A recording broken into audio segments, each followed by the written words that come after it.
అందరికీ నమస్కారం. ఇక్కడున్న విశాఖ వాసులందరికీ, అలాగే ఎక్కడి నుంచో వచ్చి మా కుటుంబాన్ని ఆశీర్వదించడానికి విచ్చేసిన ప్రతి ఒక్కరికి నా హృదయపూర్వక నమస్కారాలు. ఈరోజు మా నాన్నగారికి చాలా ఘనంగా సత్కారం జరుగుతుంది. నవరస నట తిలకం అనే బిరుదు కూడా ఇస్తున్నారు. ఇంతకంటే గొప్ప బిరుదు నాకుంది. ఇంతకంటే గొప్ప సన్మానం నాకు జరిగింది. ఆ బిరుదు మోహన్ బాబు గారి అమ్మాయి. ఇంతకంటే గొప్ప బిరుదు నాకు ఎవరు ఇవ్వలేరు. మోహన్ బాబు గారి అమ్మాయి అన్న మాట భగవంతుడు నాకు ఇచ్చిన అభినందన. ఎన్నో జన్మల నుంచి నేను చేసిన పుణ్యాలన్నిటినీ కలిపి ఒకేసారి దేవుడు నాకు ఇచ్చిన కాంప్లిమెంట్.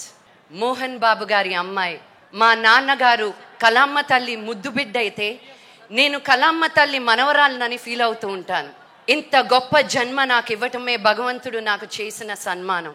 మా నాన్నగారి గురించి చెప్పాలంటే 50 ఏళ్ళు దాటిన జీవితం గురించి, 40 ఏళ్ళు దాటిన నట జీవితం గురించి, 500 పైన సినిమాల గురించి చెప్పాలి. దానికి నేను సరిపోను.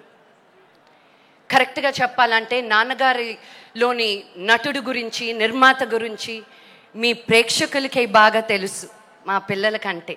పద్మశ్రీ డాక్టర్ మోహన్ బాబు గారు తెలుగు ప్రేక్షకుల సొంతం. అందరూ తండ్రులు పిల్లలకి కష్టం లేకుండా పెంచాలంటారండి. మా నాన్నగారు మమ్మల్ని కష్టపెట్టకుండా పెంచారు, కానీ కష్టం తెలియకుండా పెంచలేదు. ఇప్పుడు మాకు ఏమీ తక్కువ కాదండి, అన్నీ ఉన్నాయి. ఏమి కావాలనుకున్న క్షణంలో వచ్చేస్తాయి. కానీ ఒకప్పుడు మా నాన్నగారికి ఇవన్నీ లేవు. ఆయన ఎప్పుడూ చెబుతూ ఉంటారు, ఇంత సుఖంతమైన జీవితం మీకు ఇస్తుంది ఇప్పుడు డబ్బు కాదు, ఒకప్పటి నా పేదరికం అని. సంఘంలో మీకు ఇంత గుర్తింపు గౌరవాన్ని ఇస్తుంది ఇప్పుడు మన కీర్తి ప్రతిష్టలు కాదు, ఒకప్పుడు నా కష్టం అని. ఇలా ఎప్పుడూ కష్టం విలువ గుర్తు చేసే తండ్రికి పుట్టడం గర్వంగా చెప్పుకుంటుంటాను నేను. మాకు ఊహ తెలిసిన తర్వాత కూడా ఎన్నో ఫెయిల్యూర్స్ చూసాం, సక్సెసెస్ చూసాం. కానీ ఆయన పొంగిపోవడం కానీ కుంగిపోవటం కానీ ఎప్పుడూ చూడలేదు. మా నాన్నగారు ప్రయత్నాలు ఫెయిల్ అయి ఉండొచ్చేమో కానీ ప్రయత్నించడంలో మటుకు నాన్నగారు ఎప్పుడూ ఫెయిల్ అవ్వలేదు. మాకు ఆయన ప్రేమ తెలుసు, కోపం తెలుసు, బాధ తెలుసు. కానీ మా నాన్నగారిలో భయం, భీమా మేము ఎప్పుడూ చూడలేదు.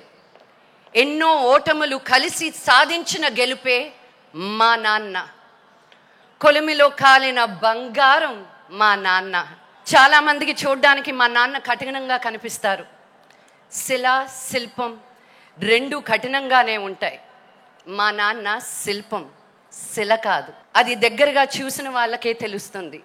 అంత గొప్ప మనిషికి కూతురుగా పుట్టే అదృష్టం నాకు ఇచ్చిన ఆ దేవుడికి, నాన్నని తలుచుకున్నప్పుడు నాకు వచ్చే ధైర్యానికి, మోహన్ బాబు గారి అమ్మాయిని అయినందుకు నాకు కలిగే గర్వానికి, ఆ ఆనందం నాకు ఇచ్చే కన్నీళ్ళకి నేను ఎప్పుడూ రుణపడి ఉంటాను. ఆ రుణం తీరదు. నేను చేయగలిగిందల్లా ఒక్కటే, నాన్నగారి పేరు నిలబెట్టడం.